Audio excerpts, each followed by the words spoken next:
selalu menerapkan protokol kesehatan dan selalu dilindungi oleh Allah Subhanahu wa Ta'ala. Anak-anak, sebelum kita mulai pembelajaran kali ini, silahkan kalian isi presensi kehadiran yang telah disediakan di grup WhatsApp. Baik anak-anak, sebelum kita masuk ke materi, di sini saya akan menampilkan sepasang kompetensi dasar yang harus kalian capai pada pembelajaran kali ini. Berikut kompetensi dasar yang harus kalian capai pada pembelajaran kali ini, yaitu ada 3.4 dan 4.4. Nah, itulah kompetensi dasar yang harus kalian capai pada pembelajaran kali ini. Baik anak-anak, materi yang akan kita bahas masih mengenai teks eksposisi. Nah, teks eksposisi ini telah kita bahas minggu kemarin mengenai apa itu teks eksposisi, kemudian ciri-ciri teks eksposisi, struktur, dan kebahasaan. Nah, pada pembelajaran kali ini kita lebih menekankan atau lebih mendalami mengenai struktur dan kebahasaan teks eksposisi, serta langkah-langkah untuk kalian menulis teks eksposisi yang baik dan benar. Pada minggu kemarin telah dijelaskan, semoga kalian masih ingat apa itu teks eksposisi. Ya, bahwa teks eksposisi ini adalah suatu pendapat yang terkandung informasi-informasi dan pengetahuan yang disajikan secara singkat, padat, jelas, dan akurat. Nah, itulah pengertian teks eksposisi. Kemudian yang selanjutnya yaitu mengenai struktur yang terkandung pada teks eksposisi. Nah, struktur ini juga telah kita bahas pada minggu kemarin, bahwa struktur itu ada berapa? Ya, bahwa struktur teks eksposisi ini ada 4, yaitu yang pertama ada judul, kemudian ada tesis, kemudian ada argumentasi, dan yang terakhir ada kesimpulan. Nah, sekarang agar mempermudah kalian memahami mana sih yang termasuk judul, mana sih yang termasuk tesis, dan mana sih yang termasuk argumentasi, dan yang terakhir mana sih yang termasuk kesimpulan. Nah, di sini saya akan menampilkan contoh teks eksposisi dan akan mencoba menunjukkan mana bagian-bagian yang termasuk struktur teks eksposisi itu. Di sini saya akan menampilkan salah satu contoh teks eksposisi. Silakan kalian simak terlebih dahulu, baca terlebih dahulu, dan literasi terlebih dahulu contoh teks eksposisi yang saya tampilkan ini. Baik anak-anak, inilah salah satu contoh teks eksposisi. Nah, kita kaitkan dengan struktur teks eksposisi. Yang pertama ada yaitu judul. Nah, di sini sudah jelas ya, terpampang judulnya yaitu Masa Adaptasi Kebiasaan Baru atau New Normal. Nah, mengapa sih itu termasuk ke dalam judul? Karena sudah jelas bahwa judul itu dalam suatu teks pasti ada di bagian paling atas. Selain itu, judul itu sesuai dengan pengertiannya yaitu menggambarkan secara keseluruhan dari isi teks eksposisi tersebut. Nah, di sini tadi kalian sudah bacakan contoh teks ini. Di sini yaitu ada 7 paragraf pada contoh teks eksposisi ini. Coba kalian baca terlebih dahulu. Pada paragraf pertama, adaptasi kebiasaan baru merupakan protokol kesehatan yang harus dijalankan oleh semua lapisan masyarakat dalam rangka pemutusan rantai penyebaran COVID-19. Tentunya, berbagai protokol kesehatan harus diikuti dan dipatuhi dalam pelaksanaannya. Apa saja dan mengapa kita harus melakukannya? Berikut adalah penjabarannya. Nah, cukup sampai sana. Apakah kalian tergambarkan paragraf pertama ini termasuk kepada bagian struktur apa? Ya, bahwa pada paragraf pertama ini termasuk ke dalam tesis. Mengapa termasuk ke dalam tesis? Dikaitkan dengan pengertian tesis ini merupakan gagasan utama yang berfungsi untuk menampilkan suatu topik yang akan dibahas pada bagian selanjutnya, atau merupakan pengenalan dari pendapat si penulis. Yang selanjutnya, bagian argumentasi. Nah, argumentasi yang terkandung pada contoh teks eksposisi ini terdapat pada bagian paragraf kedua sampai ke-6.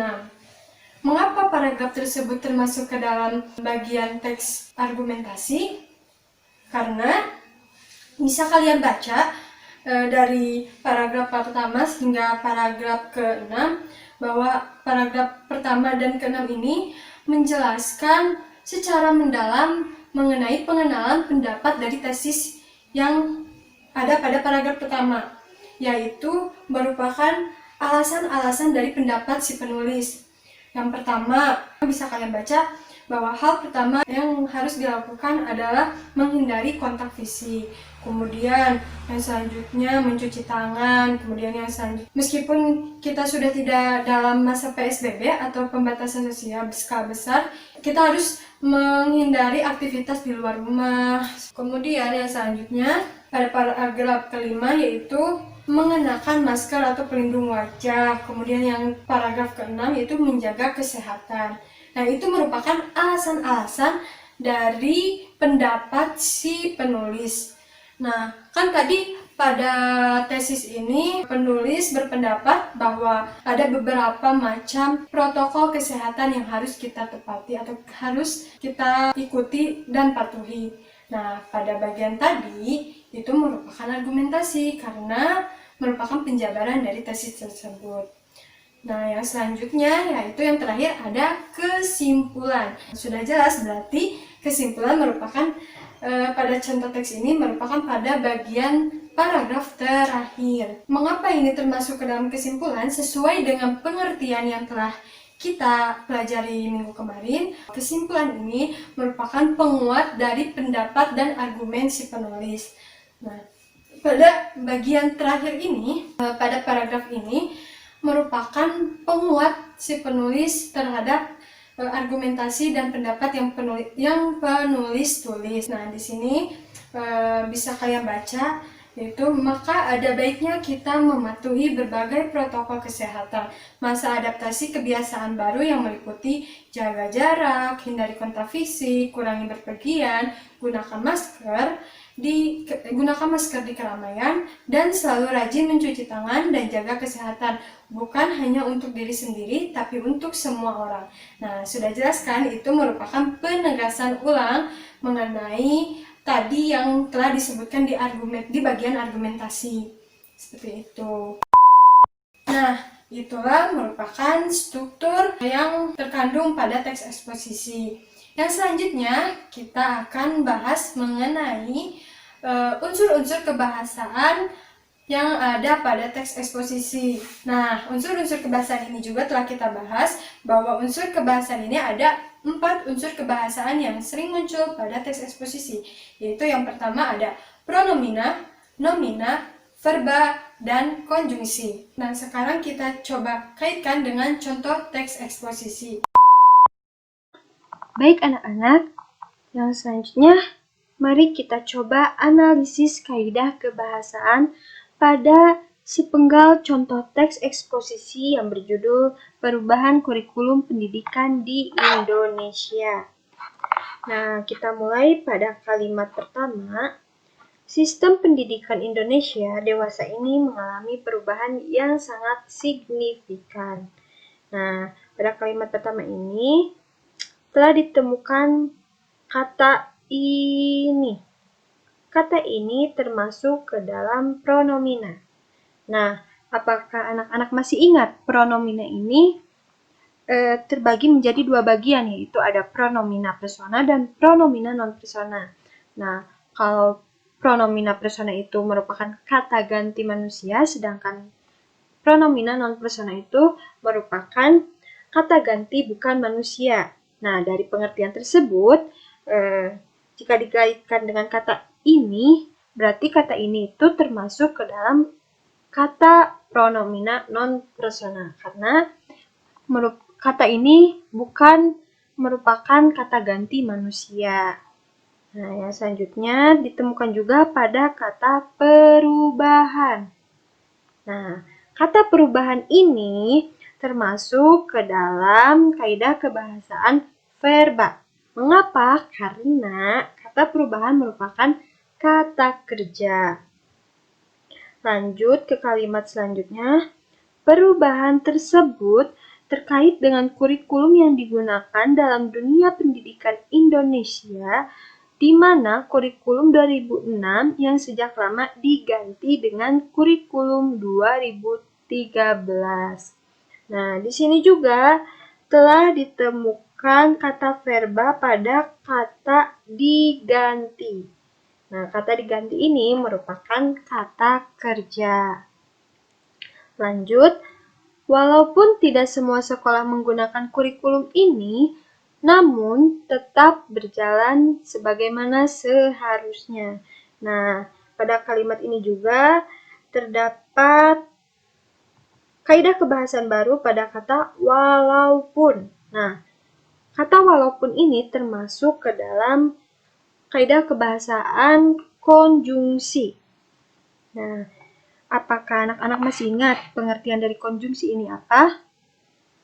Ya, bahwa konjungsi ini merupakan kata hubung. Nah, walaupun ini merupakan kata hubung dari pendapat atau kalimat sebelumnya. Kemudian ada kata ini. Ini juga termasuk kata pronomina non persona. Kemudian yang selanjutnya ditemukan kata namun. Nah, namun ini juga termasuk ke dalam konjungsi karena merupakan kata hubung dari kalimat sebelumnya ke kalimat selanjutnya. Lanjut, ada pada kata berjalan. Nah, berjalan ini merupakan kata kerja, berarti termasuk ke dalam kata verba. Lanjut ke kalimat selanjutnya. Kementerian Pendidikan dan Kebudayaan Kemendikbud dalam beberapa kesempatan pada sekolah-sekolah yang memiliki akreditas A atau sekolah berstandar internasional yang biasa disingkat dengan RSBI, Rintisan Sekolah Berstandar Internasional. Nah, pada kalimat tersebut juga telah ditemukan kata konjungsi, yaitu kata hubung pada kata dan. Dan ini merupakan kata hubung. Berarti termasuk ke dalam konjungsi. Kemudian yang selanjutnya ada kata atau. Ini juga termasuk ke dalam konjungsi karena merupakan kata hubung. Lanjut, syarat keterjangkauan distribusi buku juga menjadi syarat terhadap sekolah pelaksanaan kurikulum 2013. Nah, di sini telah ditemukan kaidah kebahasaan baru pada kata buku. Nah, kata buku ini merupakan kata benda. Nah, kata benda ini berarti termasuk ke dalam kata nomina. Lanjut, Kemendikbud juga menerangkan bahwa kurikulum 2013 ini fokus pada pembangunan sikap pengetahuan keterampilan karakter yang berlandaskan pada pendekatan ilmiah atau pendekatan non-ilmiah. Nah, ini juga ada kata ini. Nah, ini termasuk pronomina non persona. Kemudian yang selanjutnya ada kata atau, yaitu termasuk ke dalam konjungsi atau kata hubung. Selanjutnya, selain itu, kurikulum 2013 juga menitik beratkan tentang hubungan antara pembelajaran dengan rasa syukur pada mempersembahkan Tuhan Yang Maha Esa kepada manusia selaku pengelola alam sekitar. Nah, pada kalimat terakhir ini juga ditemukan kaidah kebahasaan pada kata selain itu ini termasuk ke dalam konjungsi, merupakan kata penghubung dari kalimat sebelumnya. Anak-anak, itulah unsur-unsur kaidah kebahasaan yang terkandung pada teks eksposisi ini. Telah ditemukan tadi ada pronomina non persona, ada konjungsi, ada verba, dan ada nomina. Nah, Anak-anak, sesuai dengan kompetensi dasar yang harus kalian capai pada pembelajaran ini, kalian harus bisa mengonstruksi teks eksposisi yang baik dan benar. Nah, mungkin kalian kebingungan bagaimana sih cara menulis teks eksposisi yang baik dan benar. Nah, di sini saya akan menjelaskan mengenai cara-cara dan atau langkah-langkah mengenai teks eksposisi yang baik dan benar. Nah, langkah pertama yaitu yang harus kalian lakukan yaitu menentukan topik atau tema. Karena dengan kalian menentukan tema atau topik ini dapat mempermudah kalian agar teks eksposisi yang kalian tulis ini akan terarah seperti itu. Nah, contohnya kalian ingin menulis suatu teks eksposisi, kemudian kalian menentukan tema mengenai pendapat kalian, bagaimana cara agar kita bisa hemat dalam mengolah uang. Setelah kalian menentukan tema tersebut, kemudian kalian tentukan tujuan kalian dalam menulis teks eksposisi ini. Apa sih tujuan kalian dalam menulis teks eksposisi ini? Sesuai dengan tema bahwa kalian ingin memberi informasi atau pengetahuan kepada pembaca mengenai pendapat kalian dengan sesuai dengan tema, yaitu kalian ingin memberi informasi bagaimana cara mengolah uang agar kita bisa hemat seperti itu. Nah, setelah kalian menentukan tujuan, langkah yang selanjutnya yaitu memilih data yang sesuai dengan tema dan tujuan. Memilih data atau menentukan data yang sesuai dengan tema ini bisa kalian cari sumbernya, baik itu dari buku, dari internet, atau majalah, bahkan bisa kalian cari dengan cara wawancara. Nah, yang selanjutnya yaitu membuat kerangka karangan. Nah, dalam membuat kerangka karangan ini, kalian menjabarkan terlebih dahulu bagian-bagian penting yang sesuai dengan tema. Nah, setelah itu, langkah selanjutnya yaitu pembahasan mengenai kerangka-kerangka yang telah kalian tulis. Coba kalian kembangkan hal-hal penting yang tadi kalian tulis dengan tadi disesuaikan dengan data-data yang telah kalian temukan. Dan langkah yang terakhir yaitu membuat kesimpulan. Dalam membuat kesimpulan ini harus menjawab dari tujuan yang telah kalian buat, sehingga kesimpulan ini harus sejalan dengan pembahasan yang kalian buat. Baik anak-anak, itulah materi mengenai pembelajaran hari ini. Kegiatan selanjutnya yaitu ada beberapa tugas yang harus kalian kerjakan.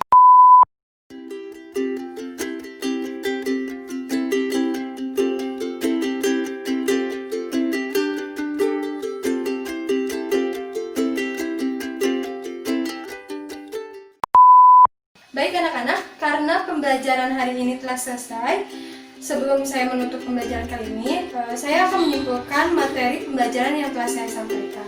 Bahwa tadi saya telah menjelaskan mengenai struktur dan unsur kebahasaan serta cara-cara untuk membuat suatu teks eksposisi yang baik dan benar.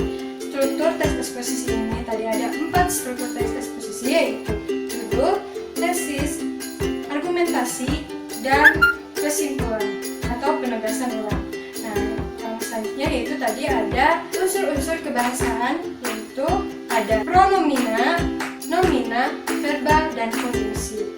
Dan yang terakhir ada cara-cara atau langkah-langkah menulis suatu teks eksposisi yang baik dan benar. Yang pertama yaitu menentukan tema atau topik, yang kedua yaitu menentukan tujuan, yang ketiga yaitu memilih data yang sesuai dengan tema, kemudian yang selanjutnya membuat kerangka karangan, kemudian yang kelima yaitu pembahasan mengenai kerangka yang telah dibuat, dan yang terakhir yaitu membuat kesimpulan. Nah, itulah kesimpulan pembelajaran kali ini. Sekian dari saya. Wassalamualaikum warahmatullahi wabarakatuh.